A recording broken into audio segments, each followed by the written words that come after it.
Welcome to this week's episode of the Baseball Together podcast. This week we have the draft lottery, free agency starting, and wrapping up the World Series right now. 9+ Us presents the Baseball Together podcast with your hosts, Blackjack Brad and Kansas City Little Big Briggy Blue Eyes. And now, Baseball Together.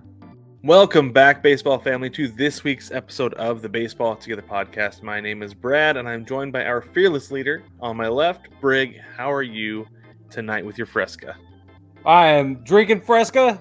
I'm happy about it, and I get to talk about baseball with you, Brad. I love that. Excellent. Very good. I'm very excited. We have so much to get into. We need to put that on a t-shirt, Brig. I think that needs to happen. Because one of the things I love is that as soon as the season ends, it's like, okay, who's a free agent? Where are they going? What are they doing? And there's like all kinds of stuff that goes on. I'm surprised that baseball is not more of a 12-month sport, because literally, like I said, as soon as the World Series ends, all this stuff starts up, and it's like, okay, let's kick up that hot stove, see what's going on. We got the Culture Club, aka the Contemporary Baseball Era Hall of Fame Committee, has released their ballot. So let's get into that, Brig. What do you say? Yes. I say yes. I say yay.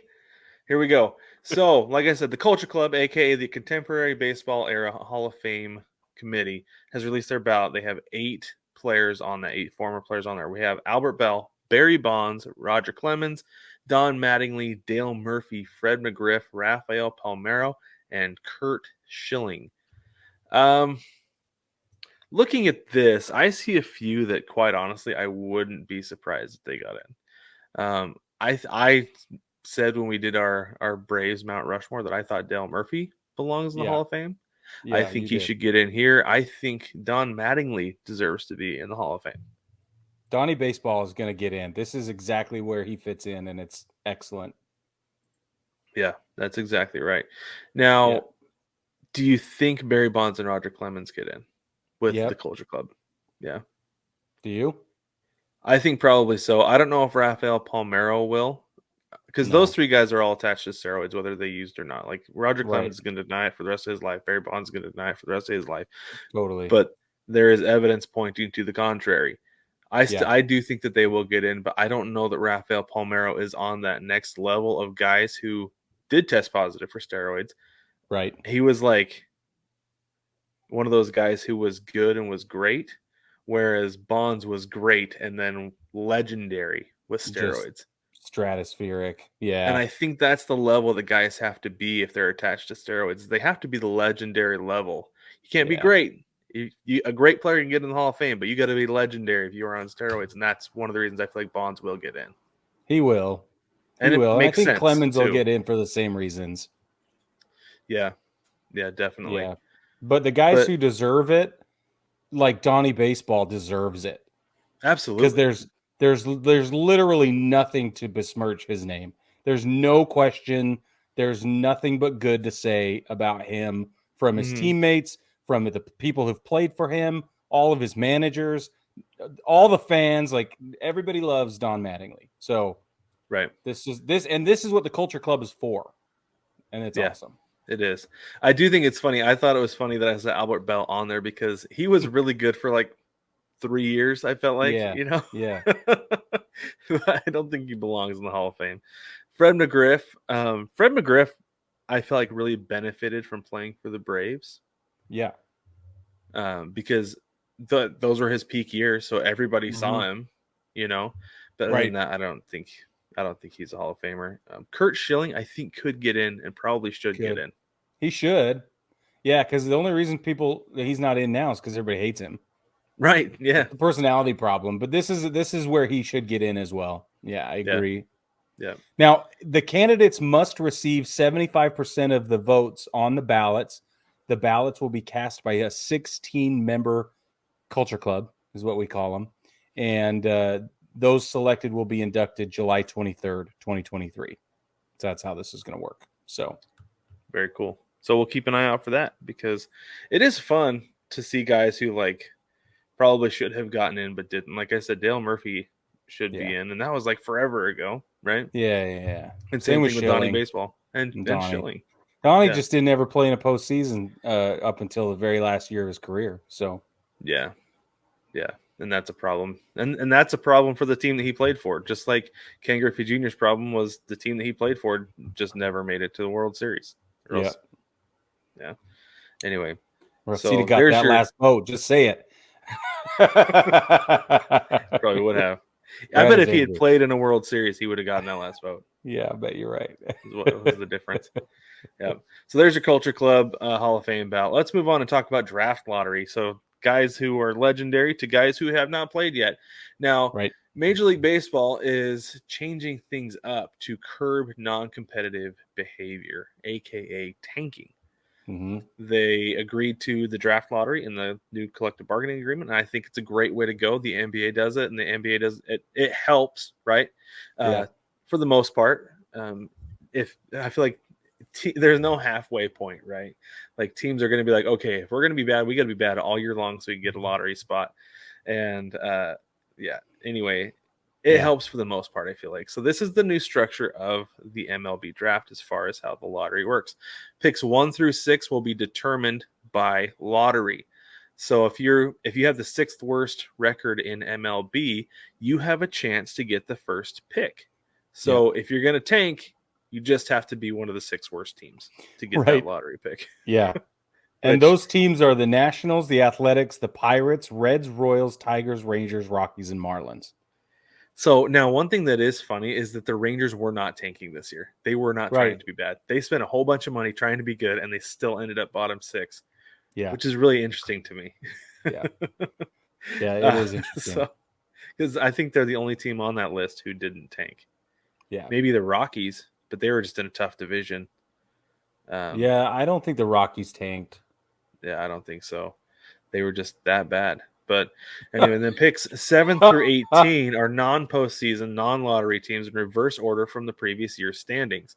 So that would just be the team with the 7th worst record has the 7th pick and all the way through number 18. Picks 19 through 22, wild card series losers.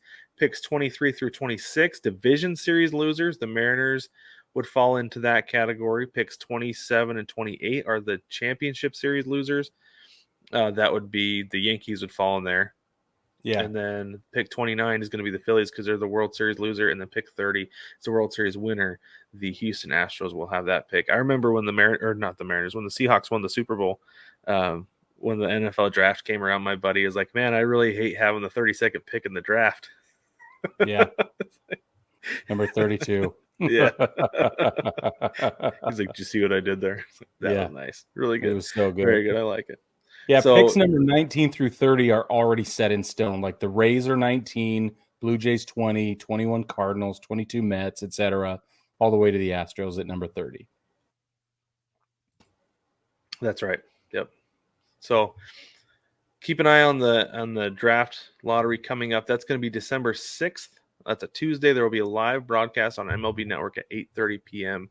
Eastern time for that. So we can actually watch that unfold. That'll be fun. Yeah, I like that. I always like watch watching the NBA draft lottery to see how that unfolds. So I'm excited that baseball is doing it now. Yeah. I think it's a good way to do things.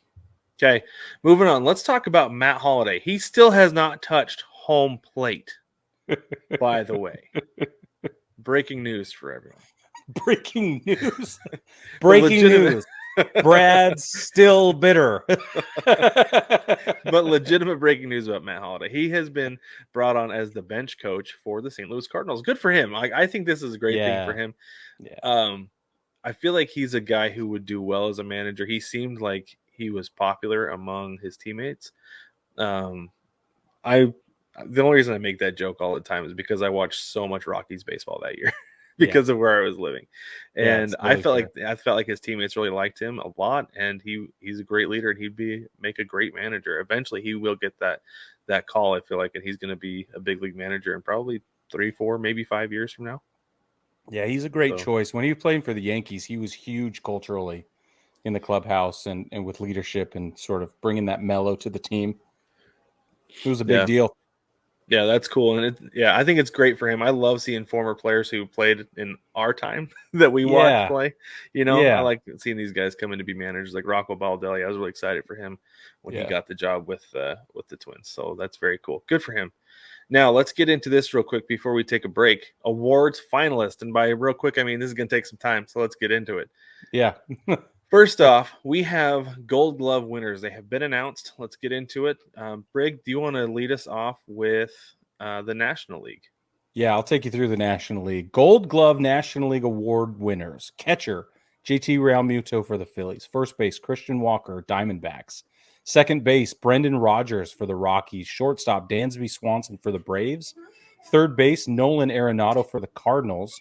Left field, Ian Happ for the Cubs. Center field, Trent Grisham for the Padres. Right field, Mookie Betts for the Dodgers. Pitcher would go to Max Fried, Braves. And this year's utility player goes to Brendan Donovan for the Cardinals. Very cool. I'm so excited about the utility player Gold Glove. Can we sit and talk about how great that is for a minute? I think it's awesome because I feel like the utility player is so important to every roster, but they get zero love at all. Yeah. Oh, man. And you could reach way further back into baseball history to name this award, the Utility Player Award, but it should have its own award. And you could call it the Ben Zobrist Award, and it would be totally appropriate. You could. You know what? The NBA has the Sixth Man of the Year award. They should have a Utility Player of the Year award. They should. Think you're right. Yeah, take it beyond the Gold Glove. Yeah. The Gold Glove is great. They should have that, but then make one guy the ultimate utility player of the year in each league. Yeah. And maybe even do away with the Gold Glove for that if you want. I don't care. As long as I want one of the two. Yeah. Yeah. That's a great idea. I think we need to send an email to Rob. Let him know that we have this idea. I'll call him tomorrow. FaceTime. Got him on speed dial. Yeah. Perfect. But at this point, I'm excited that Christian Walker got one with the D-backs because next year when I go to games, that's just one more Gold Glove I get to go look at in the museum they have out there. Yeah, it's a cool museum. It's way cool. If you haven't been to Chase Field, go check that museum out. It's really cool. You get to see a commissioner's trophy. I had never seen one before because the stadium I've been to most of my entire life was the Mariners. So right. Anyway. Yep. All right, the American League. The American League catcher is Jose Trevino with the New York Yankees. First base, Vladimir Guerrero Jr. the third with the Blue Jays. Second base, Andres Jimenez with the Guardians. Shortstop, Jeremy Pena with the Astros. No surprise there. Third base, Ramon Urias with the Orioles. Left field, Steven Kwan with the Guardians. Good for him. Center field, Miles Straw with the Guardians. Right field, Kyle Tucker with the Astros. No surprise there. And the pitcher is Shane Bieber with the Guardians. And utility player is DJ LeMahieu with the Yankees. Finally getting his due. Finally. He would be utility player of the year like every year too. Oh, yeah. Maybe you just name it the DJ LeMahieu. Yeah. I totally agree with you. This is the first Yankee to win a Gold Glove since Brett Gardner did it in 2016, by the way. That's really interesting. Which is an astonishing statistic that I think is worth noting. Well, I mean, you had Trevino, but so they're the first. Yeah, but that's what I mean. Like these guys are the first ones. Yeah, that's since, crazy. 2016. That's absolutely. And Trevino, absurd. Can we just announce that Trevino is far superior to Gary Sanchez? Thank you. Oh, big time. Yeah. Especially defensively, because Gary Sanchez is a mess defensively. They don't even have him catching in Minnesota. Yeah. No. The appropriate, I think the scientific response to that here is, thank you. You almost got a spit take out of me, Brig. Yeah. I feel quite strongly. Yes. He's great. He's an appropriate DH. Like, that's fine. Yeah, that's his position is DH. He does not belong behind the plate. No, he doesn't. Unless he's in Oakland, that'd be okay. And I think I told you several years ago, well, you got Sean Murphy there. You don't want to take him out from behind the plate. Is he still going to be there, though? Probably. I'm sure he will. He'll probably be there the rest of his life. But I think I told you several years ago that it hurt my eyes to watch Gary Sanchez play behind the plate. Yeah, you did. And I was Team Gary back then a little bit. So You were. You definitely called it way before the rest of us did. Well done. Well, thank you. Yeah. All right, let's move on to awards finalists. Those have been announced. They were officially announced today. We have our Rookie of the Year finalists, Manager of the Year, Cy Young Awards, and MVP Award finalists. For the American League, I'll just get right into the American League here. For the MVP, the big daddy of them all, you've got Jordan Alvarez with the Astros, Aaron Judge with the Yankees, and of course, Shohei Ohtani with the Angels. Go ahead with the NL, and then we'll do predictions for the MVPs after we get into the NL. Okay, National League MVP Award finalist Paul Goldschmidt, first base for the Cardinals, super duh. Nolan Arenado, third base for the Cardinals, and also with the Cardinals. No, I'm just kidding. But we do have Manny Machado, third base for the Padres, the Friars. That's the National League MVP finalists. Brett, who do you got? Interesting picks. So for the AL, I'm going to go with Judge. You can't have the kind of year he had and not win the MVP, even though I feel like Shohei Ohtani is literally the most valuable player in the league. Yeah. I think that you can't give it to him every year, so I think Judge gets it with the year he had. The fact that he hit 62 home runs and then still even finished in the running for a Triple Crown. Please, you don't give it to anybody else. Well, and don't forget how wonderful he is as a defender. Like, he's just a terrific defender. Right. Yeah, and this is the thing is, like, I've always felt like he is a good defender, but I feel like he is even better this year than he's been before. It was more than just the arm, it was the glove, too. The glove, yeah, and the hustle. Yeah, I agree. Yeah, for Aaron sure. Judge all the way for me. Yeah. Yeah. And then in the National League, who do you have there? Goldie. Yeah, Paul Goldschmidt. I would like to see Machado win one, but at the same time, Goldschmidt with the year that year that he had, he was contending for a Triple Crown up until like the last week of the season almost. So I think you've got to give it to him for sure. You have to. And I'm with you. I want Machado to win one. And Machado stepped it up quietly in years previous with the Friars. This year with Tatis bowing out because of his stupidity, we now have Machado stepping up in a far more substantial leadership role. I think that has value, but it's not statistical value. There's no empirical data to back up the leadership. So that's the reason you can't give it to Machado over Paul Goldschmidt. That's the only reason, but that's why. Yep, I agree. Because I think if they were to take into account the role guys had in the clubhouse, it would get a whole lot messier. So I think they have to just look, this is what's going on the field. But totally. Anyway, all right, let's go into Cy Young. AL Cy Young, we've got Dylan Cease with the White Sox, Alek Manoah with the Blue Jays, and Justin Verlander with the Astros as your American League Cy Young Award finalists. National League Cy Young Award finalist Sandy Alcantara, right-handed pitcher for the Marlins.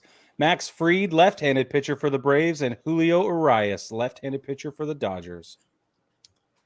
For the American League, as much as I hate to say it, you've got to give it to Justin Verlander.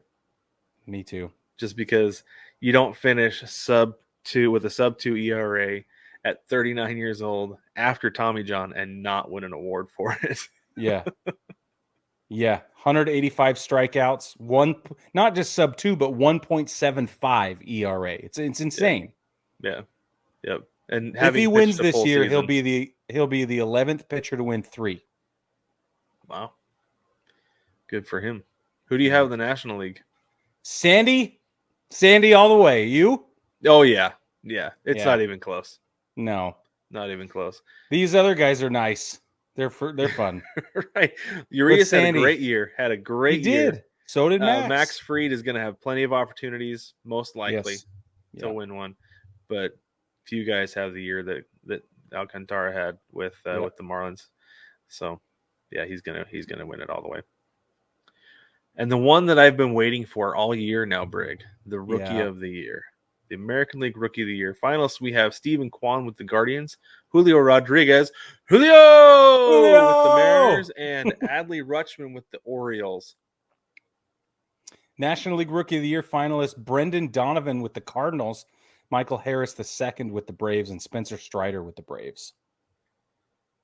We all know who you have, Brad. Braves. Oh, yeah. 1,000% I've got Julio. Yeah, you do. Yeah. I think I would have gone with Adley Rutschman had he come into the league just a little sooner. If he had a full season, it would be much tighter. Yeah. But with Julio coming in and setting records the way that he did as a rookie, that there's no way anybody else can win it. So no, he's one of 3. I'm reading this. He's 21 years old. He's one of 3 rookies ever to win both 25 home runs, to have both 25 home runs, 25 steals since Mike Trout.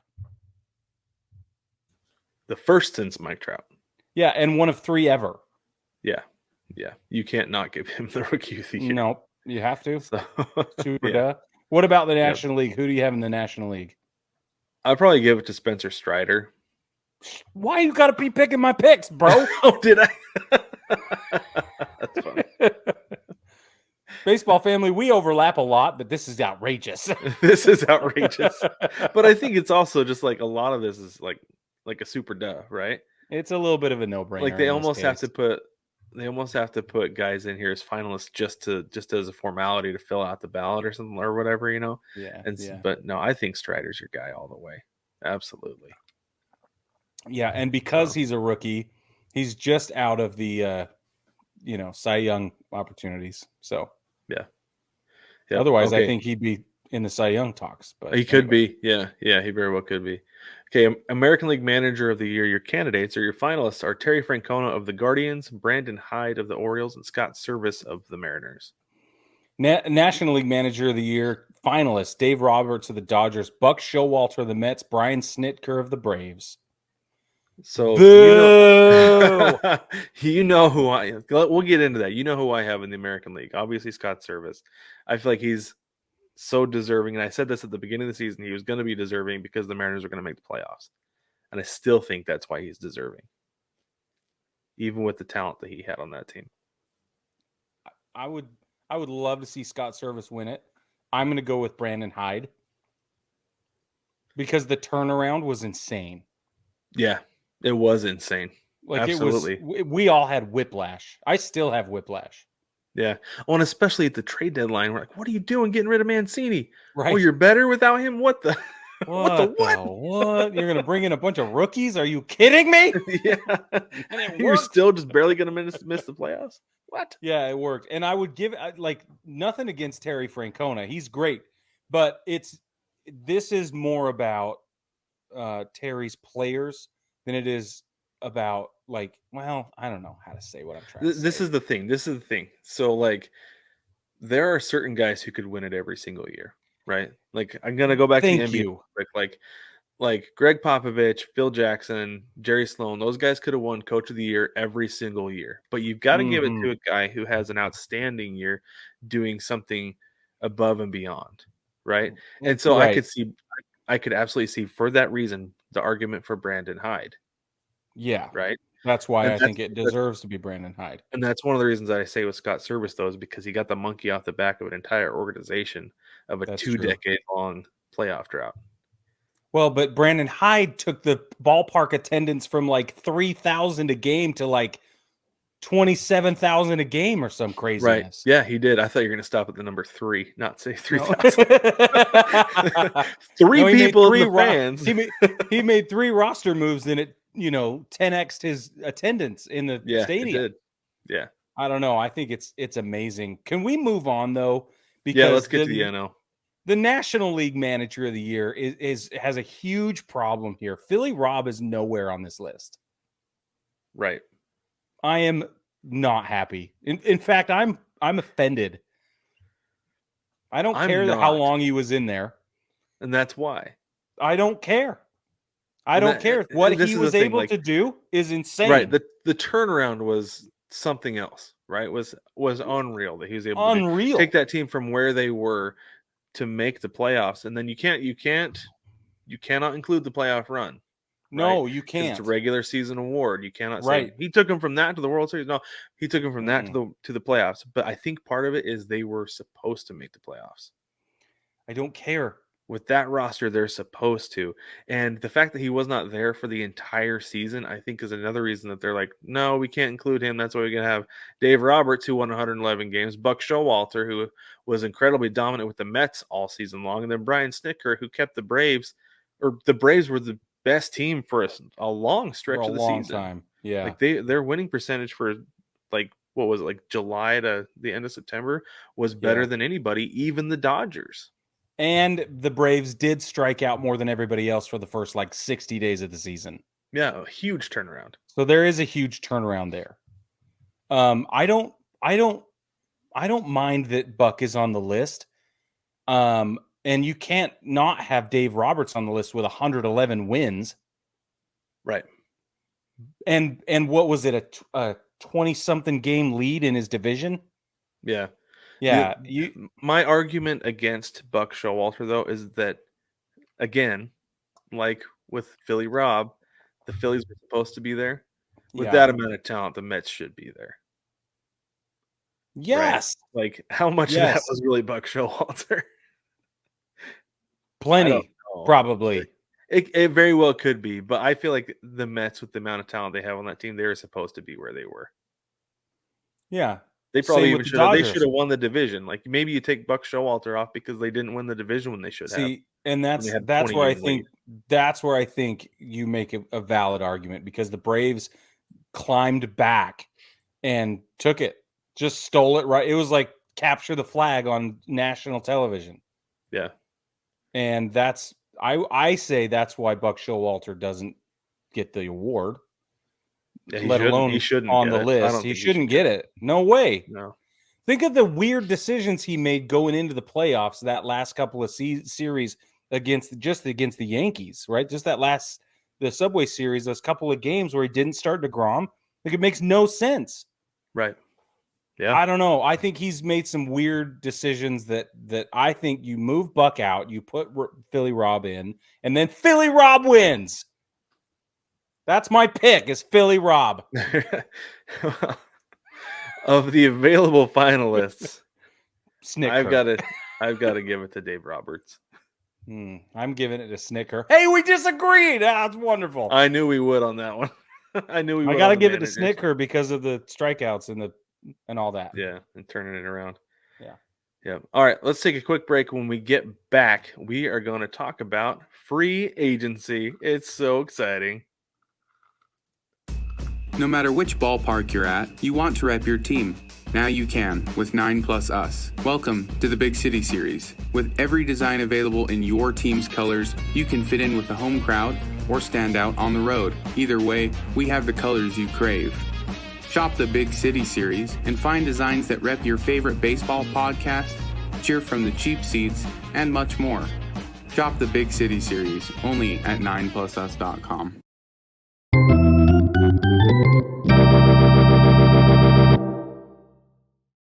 Baseball family, welcome back. Thanks for taking that quick break with us, and thanks for coming back to join us. We have free agency stuff on the menu for you today. The hot stove is lit. It is sizzling. The oil is hot, and here we go. First things first, we have to remind everybody that there are a lot of guys on the list of this year's free agency pool. It is a pretty overwhelming stack of talent, I would say. And but the detail that we cannot let get lost in the sauce is that the shift is going to be banned for the 2023 campaign. And that, I think, is going to play a huge role in who goes where and how they're valued on the trade market and the free agency market right this season. That's what I think. What do you think, Brad? Yeah, I absolutely agree. Guys like Joey Gallo, Luke Voigt, and Anthony Rizzo even. Yeah. When without a shift, I'm not going to say that their batting average or OPS will skyrocket, but it will certainly go up, and they'll provide a lot more value to any lineup that they're in. Yeah, I think Rizzo's going to benefit tremendously. I think Voigt definitely benefits from this, and I can see Gallo benefiting from this too. Yeah, absolutely. Gallo, Carlos Santana, he was one of the top 2 or 3 shifted on guys all season long. Same thing with Cal Raleigh, top 2 or 3 guy who was shifted on all season long. Those guys are going to have major benefits from it, and I'm actually really looking forward to it because we're going to get back to baseballs getting in play and guys getting on the bases. So it'll be a lot of fun.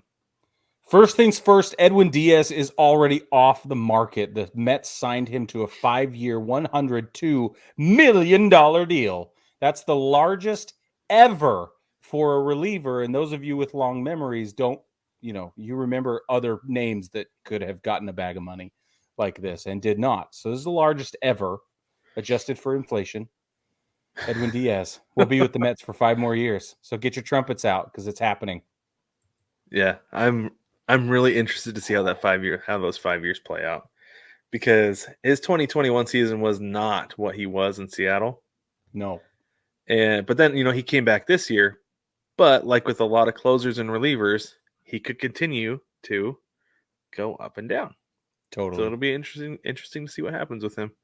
The I cool bet thing about go ahead. Oh, I was gonna say, I bet he gets traded year 3. I was going to say what I can see happening, and the cool thing about Edwin Diaz is I can see him flexing into a middle relief setup position as needed, and then working his stuff back out, because he's never going to be bad. He's just not going to have lights out door closing stuff always. Right. Yeah. But he'll always be worth that money, just maybe in a different role. I think that's okay. Come in as an opener every once in a while.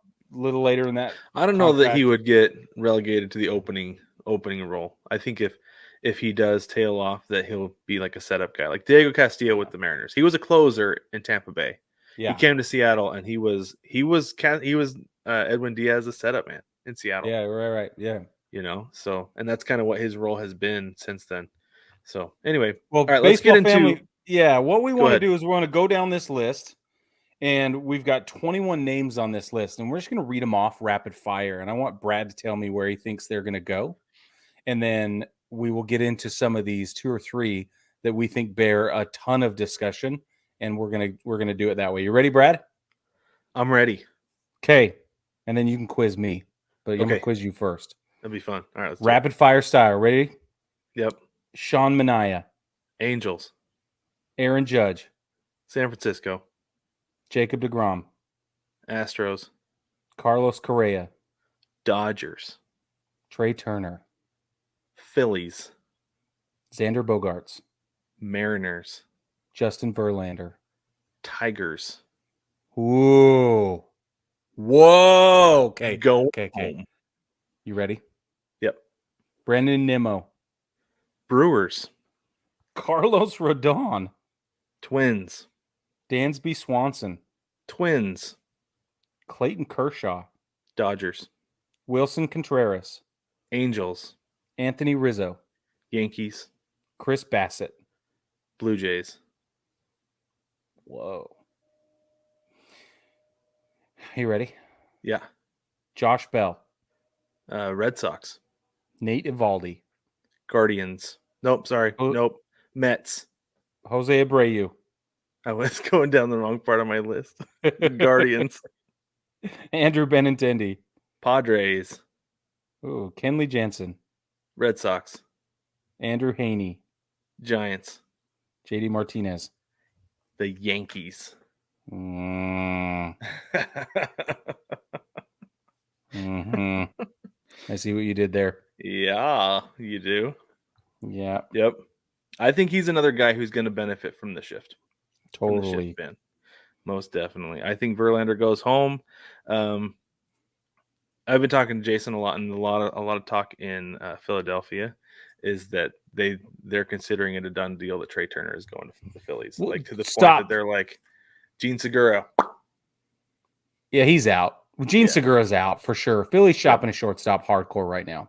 Big time. Well, yeah, everybody knows that. Yeah. Well, I think they want Turner to play second base. I think so too. Because they got Bryson Stott at shortstop, and that's what I think it is. I think that they've got Segura going out, and then they're going to bring in Trey Turner to fill in the spot at second base. Okay. And you think Trey Turner's okay with that? I think he is. Okay. I think he would be. Yep. That's fascinating. I'm glad you said that. And it'll make sense why I say they're shopping a shortstop and then said I think so too when you said second base, because I have an idea. Oh, okay. All right. Are you ready, Brick? I'm ready. Okay. Manaea. San Diego. Judge. New York Mets. DeGrom. Texas. Ooh. Correa. Boston. Turner. Seattle, second base. Bogarts. Pittsburgh. Verlander. Houston. Okay. Nimmo. And the only reason I put Bogarts in Pittsburgh is because I didn't know what to do with him. Back off. I just threw it out there. I don't actually believe anybody's going to Pittsburgh. They have O'Neal Cruz anyway. I don't care, Brad. I needed something. I just put Pittsburgh. Shut up. Play second base. He'll play second base in Pittsburgh. Okay. Okay. All right, you ready? Yeah. Nimmo. Mets. Rodon. Texas Rangers. Swanson. Re-signs in Atlanta. Kershaw. Dodgers. Contreras. St. Louis. Rizzo. Boston. Bassett. Baltimore. Okay. Okay. I like that. That's good. You That's just wait. good. Okay. All right. Okay. Okay. Bell. Baltimore. Abreu. San Diego. Benintendi. Toronto. Uvalde. Toronto. Jansen. Atlanta. Heaney. The Mets. And JD Martinez. The Yankees. Oh,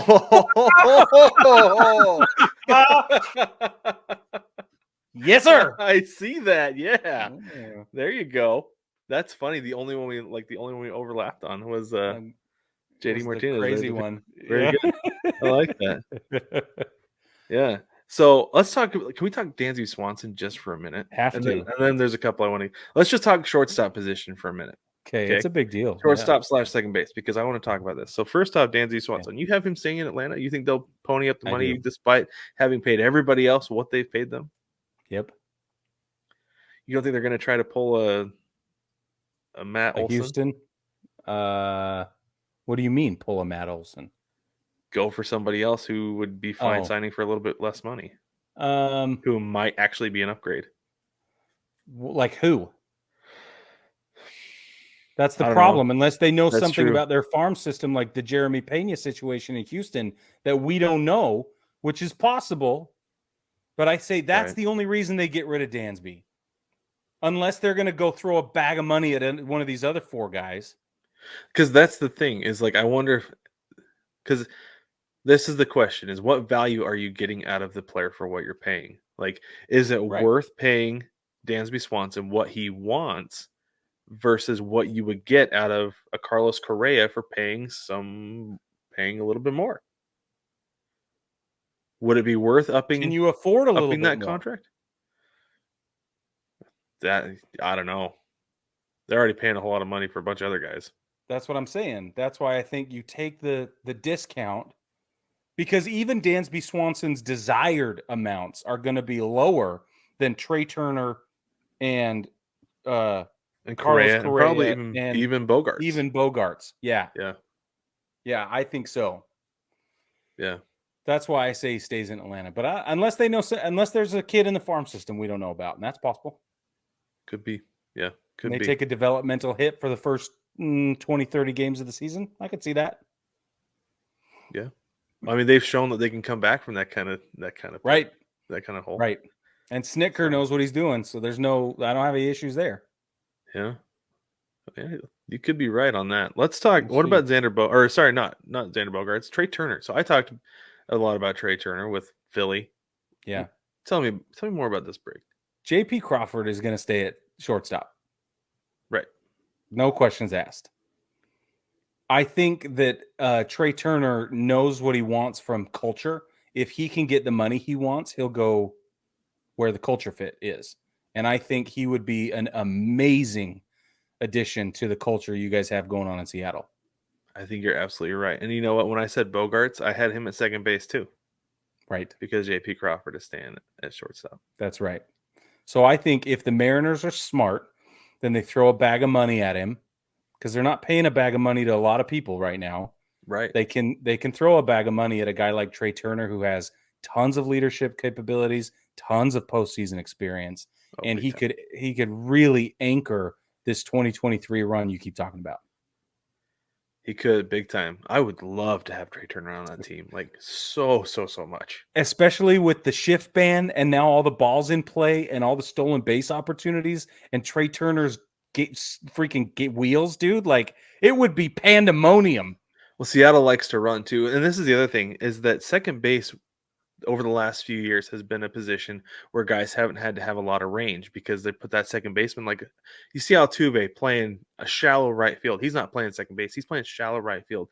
But now with the shift ban, the rule is cleats on the dirt.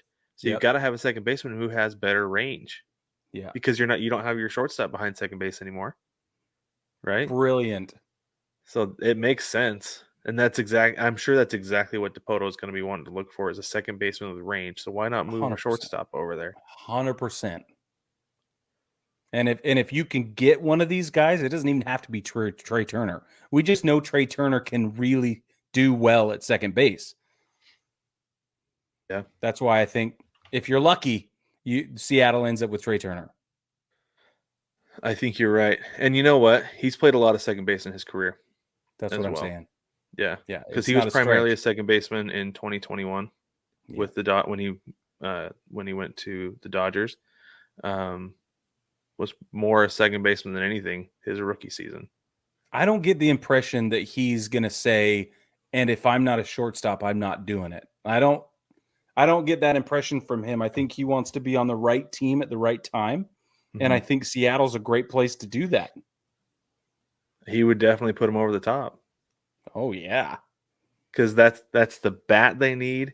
Yep. That's the speed, that's the position they need. Glove, the speed. Oh my! The leadership. Goodness. Look at you. Please don't get my hopes up. Just look at you, Brad. I don't know if it'll come true, but that's the perfect fit for Seattle, and it could be a perfect fit for Trey Turner. Yeah. I think it's a perfect fit. I've thought it's a perfect fit for so long. I've talked myself out of it just because I don't want to, like I said, I want to get my hopes up and get let down. Xander Bogaerts is like my bargain version of Trey Turner, and I'm like just fine with him being a second baseman. Totally. But Trey Turner and is he'd be good. It'd be fine. But Trey Turner is what you want. Yep. Definitely. Yeah. Because I would be fine with Correa, but he's going to want to play shortstop, which would put JP Crawford at second base. And I think that JP Crawford would make a fine second baseman. And having those two up the middle would be amazing. Unbelievable. And having his bat in the lineup would be amazing too. But unbelievable. So I think JP Crawford is going to stick at shortstop. I think so too. Let's shift to Verlander. You really think he's going to go home to Detroit for his last two seasons, or whatever it ends up being? He doesn't have anything left to do. Why not? Yeah, you're right. Like he proved this year that he's like the man, and he did say that they're gonna have to peel that jersey off of him, when it's time to go. But I don't think that'll be the case. I think he's got more self-awareness than Tom Brady does. And when Kate Upton says, "I want you home," he's gonna be like, "Okay." Do they live in Detroit? I don't know, but it's the travel thing, right? Yeah. Wherever she is. Yeah, wherever their home is, eventually she's going to want him there. Because that's why Tom Brady's single now, is because Gisele Bündchen wanted him home wherever home was. And he said, I want to go do this some more. So I think Justin Verlander values his relationship more than that. And when it's time to be done, he's going to be done. That's going to be the end of it. So I think 100%. I wouldn't be surprised if he goes back to Detroit, has a little homecoming there, a farewell tour, 1, maybe 2 years. I don't know. 2. It'll be 2, but yeah. Yeah, I think that's what happens. It looks like they live in Florida. And why wouldn't they? Well, and that's where they live near the Astros spring training facility is what it looks like. Okay, that makes sense, yeah. Yeah. They also live in Virginia. They have a home in Virginia. That's amazing what you can probably have a home in Houston. Yeah, I just Googled that. That's a little uncomfortable. Sorry, I didn't mean to invade your privacy there, Justin. Not what I intended at all. Okay, let's talk a couple of these names. You said Rizzo's going where? I think he's going to go back to the Yankees. I think it's entirely possible, but I also think it's possible that he goes back to the organization that brought him up in Boston. Because they need a first baseman. They do. Yeah, that's why I put Josh Bell there. Yeah, they need a first baseman. Josh Bell would be great there, but I think, it's gonna come down to culture, and right now I think the Yankees hemorrhage culture. I think they're they're rotting from the inside out, Yeah, And so it's seeping into the stands. it is, and everybody hates it. I'm Mhm. right there. And Rizzo is such a cultured dude. He's just emotional enough to say, I don't want to do this anymore. Yeah. You know, I'm surprised, honestly, that the Red Sox don't attract more left-handed power hitters Mm-hmm. because we talk about the short porch in New York. It is way shorter in Boston and literally shorter. Like that right field wall is like 2 feet high. It's 2 feet high. How far is it though? Because that's that right field alley they have out there. It's 306 down Is the it? line. Yeah, it is super short down the right field Oh, line. wow. And then it juts out, and I want to say it goes to It like does. 326, 330, something like Yeah. that. But Still. it's still short. And then you've got that massive alley in center field. Yeah. Like right center field right there. Like Yeah. I don't know why left-handers don't go to Boston. I don't either. That's interesting. Mike, what do you think, Mike? Let's call Mike. We'll call Mike. But that's been confusing to me for decades, Brig. Yeah, Literally that's interesting. decades. I like that. I really do think that like if they can pay him and they have what it takes to win. I don't know what happened this year with Boston. It was mind-boggling. I have no idea. But if they have what it takes to win, so yeah, and the culture's better, clearly. Maybe that's the problem. Maybe, yeah. Maybe it's just that Yankees make the headlines and the Red Sox don't. Yeah. I don't know. Who's to say? Maybe that's just because this season they made the headlines with all the other headlines. I don't know. It's a crazy situation in New York. That's what I know. It very well. Any other names you want to get into that are interesting? Where did you have DeGrom going again? Texas. The Rangers. Yeah. They could certainly use him. Oh, yeah. And with his shoulder issue, like I love me some Jacob DeGrom. Don't get me wrong. But with his shoulder issue, that does feel like a problem that a lot of teams aren't going to offer him the kind of money that he wants. And I feel like the Rangers would. But I also feel like the Astros would, because the Astros have such a deep starting rotation anyway that like if Verlander leaves, right, they're gonna be like, well, we need to bring in somebody new. Yeah. Let's bring in DeGrom, another ace, replace the ace. We can lighten his load with the guys we have around him, and it will work just fine. That's why I thought the Astros, but I think Texas makes sense too because they need pitching in a major way. Yep, they do. And think of what he could infuse into the younger guys coming up that they're making up that team with. Could be really cool. I don't know. I just think that it's also not New York at all. Right. Not even close. Not even close. It's about as far away from that environment as you get. Exactly. And the people in Texas love their guys. Just love them. Yeah. So you're not going to get up and down fan love and hate and all that junk like you get in New York. And yeah, I feel like what Texas is trying to build is really steady. It's slow, but it's smooth. And if they can keep being slow and smooth, we're going to be in good shape in Texas. So I think he'd be a good fit there. I think you're right. I think it'd be a great spot for him, big time. And I mean, you've got some studs there. You've got Corey Seager, Marcus Simeon, Adolis Garcia. Yeah, and I think he's got a really good catcher in Jonah Heim too. That's a good point. I didn't think about that. So I think it's a good spot for him. I think both of us, in a way, are going to be right that he's going to be in Texas. Good chance. In the state.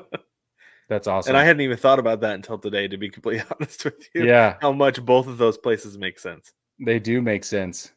Huh. And we're going to be way wrong, too. It's totally possible. Because there are 28 other options. Literally, yes. The most meaningless predictions. And then when we do get one right, we take the victory lap, and then we disregard all the others that we get wrong. Yeah, 100%. That's how it works. That's how predictions work. All right, we take a quick break, and we get back. Let's go ahead and wrap up the World Series. How about it? The None Other Sports Podcast. The None Other Sports Podcast is the home of sports talk for everyone. Every other week, you can catch David and Jason as they talk about all things sports. From current events to classic moments and everything in between. You can find the None Other Sports Podcast on Anchor.fm, Spotify, Apple Podcasts, Stitcher, Podcast Addict, and more. please don't forget to subscribe, rate, and review.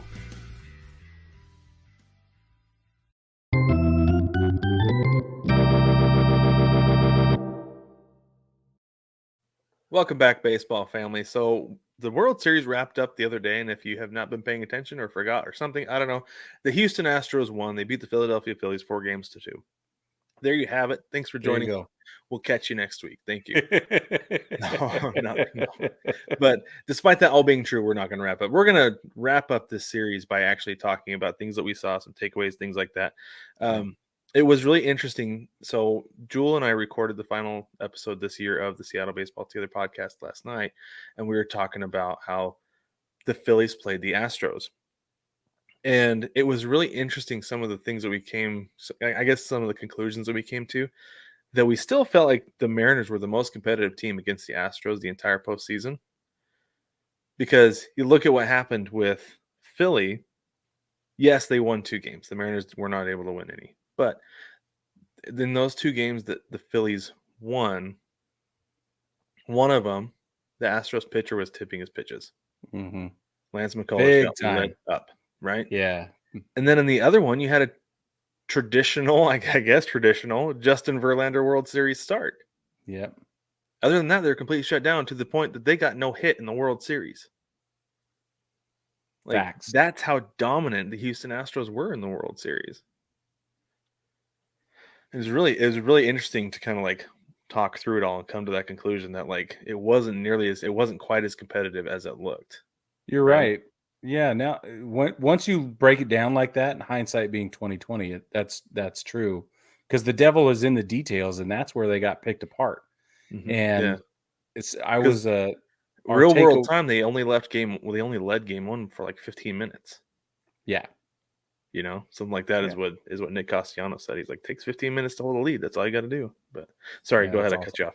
No, it's okay. I was saying that on Instagram, one of our followers on Instagram went back after the World Series ended to comment on my game 1 game 1 takeaway, and he said, "Well, that didn't age well." I thought it was really good. I haven't commented back yet, but I mean to. So if you're listening, I got you. You're right, and it's awesome. It is funny though that after game 1, I think mostly for game 1 for all of us, it was the shock, right? That the Phillies were able to come out and just punish Verlander the way they did. It's like, well, maybe they can do something here, because they do have a ton of firepower in that lineup. They should be getting home runs off of everybody. But the other thing we saw is that home runs aren't going to win you the World Series. Listen, Brad, that's exactly right. That's all I had to say. You're right. Well, there we go. The end.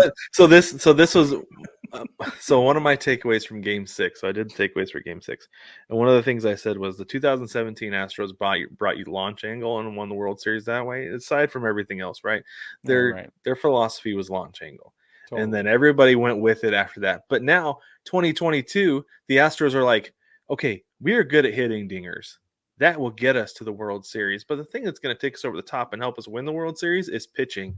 So they relied so heavily on their pitching this entire postseason run. During the World Series, the Astros only averaged 3 2/3 runs per game. Holy cow. And they still won it. Postseason? Well, in the World Series, Series. Okay. I was like, but I don't think it's much above that. No, I think you're right. An 8-7 game against the Mariners in Game 1 of the division series is really going to up that number. But other than that, nothing else will. I wonder what the run differential is. That's interesting. Yeah, I thought it was really interesting that a team who didn't score a whole lot of runs, they did rely a lot on the home run, but in the World Series, it was stringing together doubles. That's what was it? Game 2, they started with 3 doubles in a row. Yeah, 4 doubles in a row. And Jeremy Pena, I feel like, was at the heart of all of that, especially during the postseason run while Altuve wasn't even functional. Oh yeah, ice cold Altuve was a problem, but Jeremy Pena made up for all of it with working long at bats, getting Jordan Alvarez up, who, by the way, speaking of ice cold, right? I was just almost forgot to show up to the World Series. Almost, and then finally he just decided that he would, I don't know, put his cleats on or something. In Game 6, it was pretty cool. By the way, yeah, Philly Rob decided to go lefty in a big moment. He must have forgotten to watch Game 1 of the division series. Where you don't put a left-handed pitcher up against Jordan Alvarez with 2 on. By the way, everybody take note, jot that down. Just put that in your pipe. Yeah, right. I agree. I don't know, man. It's astonishing. Those statistics are really interesting to me because it didn't feel dominant, right? It felt competitive for a lot longer than it was. It did, because it felt for a lot of it, even when the Phillies were down 5 in, what was it? When they're getting no hit. Yeah. You felt like eventually it's like, okay, well, they can't get no hit. It's the World Series, right? Like something's got to break through, and then another one will break through, and they'll string them together, and they'll come back.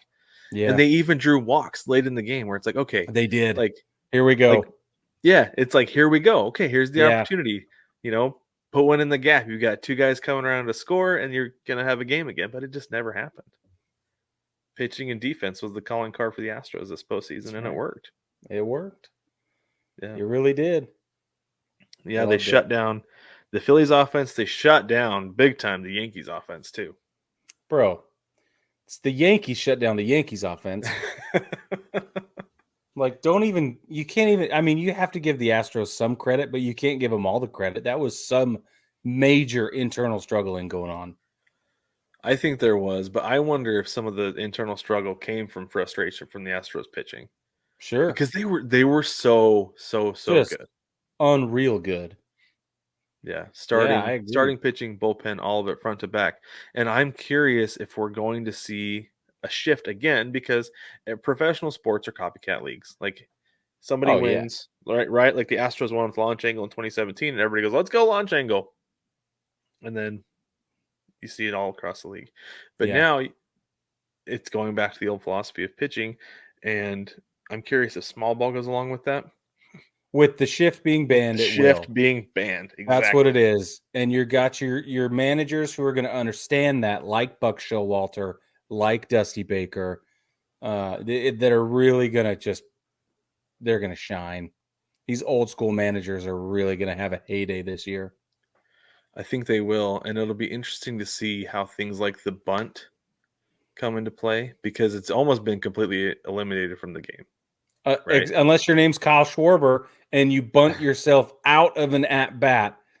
Oh, that was heartbreaking. I didn't understand that call. What was he even doing? I don't know if he was told to do it, or I don't think decision. I don't think he was told to do it, because I don't know why any manager would ever tell a guy to bunt with 2 strikes. And this is the thing. This is the thing I said. I was like, I understand it. Okay, Bregman's shifted. He's in the shortstop position. Nobody's expecting ever a bunt with 2 strikes. But you know what happens sometimes when you try to do something that nobody's expecting to happen in a moment where they're not expecting it to happen? You throw a pick on the 1-yard line of the Super Bowl. That's what happens. That's what happens. That's right. You overthink it and you beat yourself. You beat yourself. That's a great way to put it. Anyway, that was weird.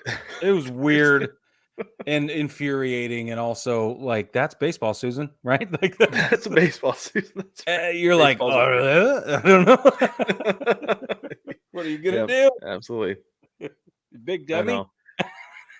Yeah. So, Brig, we talked going into the World Series about how some of the playoffs had been boring, right? Like, the ALCS was pretty boring the way that the Astros dominated the Yankees. And how did you feel about the World Series overall, though? Like, did you enjoy it? Yeah, I did.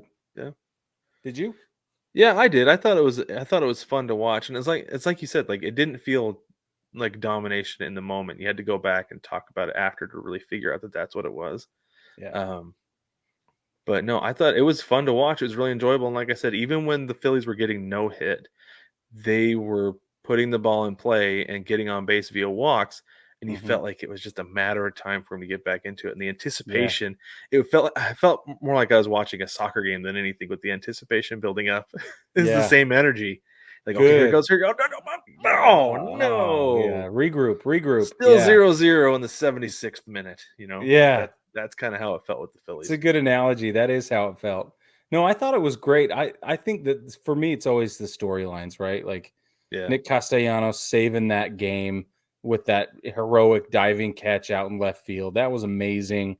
The coming back from a 5-0 deficit for Philly was amazing. Verlander figuring it out in game 4 or whatever it was fantastic. I just thought, for me, it's the storylines. And Jeremy Pena was my favorite part of the entire situation. I know, and I was really upset that he was my favorite part because I can't cheer for a division rival, nor can I cheer for anybody on a division rival. But I was waiting for him to do something every single time he came up to bat, and he pretty much did. Every time. His defense was impeccable the whole postseason, but especially in the World Series. And he committed a ton of errors early in the season. We talked about that. Was it 19 errors or some craziness? Something like that, yeah. Yeah. So I was really talk about comeback storylines and rookie, and then he won the MVP. It was fabulous. So much fun. Yeah. It was a good time. It was a lot of fun. I don't know. I'm already looking forward to next year, mostly because of my optimism for the Mariners. But it does curb it a little bit, though, like the Astros coming in as World Series champions, because that was not part of my prediction. Was not the Astros winning the World Series this year. I thought that maybe they were going to start to tail off a little bit because they were losing guys and stuff like that. But it's like, well, shoot, now they've got Jeremy Pena. Kyle Tucker is going to be a legitimate MVP candidate next year, probably. Yeah, Jordan Alvarez will continue to be an MVP candidate next year, and the pitching is unbeatable. So, what do? You hire Trey Turner as your second baseman. You have to. You hire Trey Turner and you start 0, and you build it all the way up. Yep. And you whip everybody. You got to beat the crap out of everybody in your division. But then there's that new weirdo schedule this year with the blended schedule. So the balanced schedule. Yeah, so you have to beat the teams you have to beat to come out on top this year, this 2023. Yeah, I'm curious. I don't like to compare year over year exactly, just because rosters change. But I will be curious the plus or minus on the Astros. What, 101 wins this year? Yeah, and they even started slow, and they won 101 games for sure. Yeah, so I'm curious the plus or minus on that going into next year, like how they'll end next year with the balanced schedule, because they don't get to beat up on the A's every week. Exactly. They don't get to beat up on the Rangers or the Angels. So, or the Mariners for that matter, because that's what they do. I wasn't going to say it.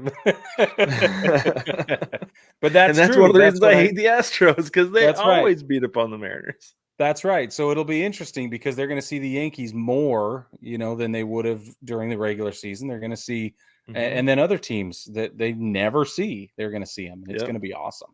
Yeah, but it's going to be great. They'll whoop up on Pittsburgh, so we'll see. Yep, that's right. Balance out. Yep. So, Brig, before we wrap this up, I have one question for you going into the offseason. Okay.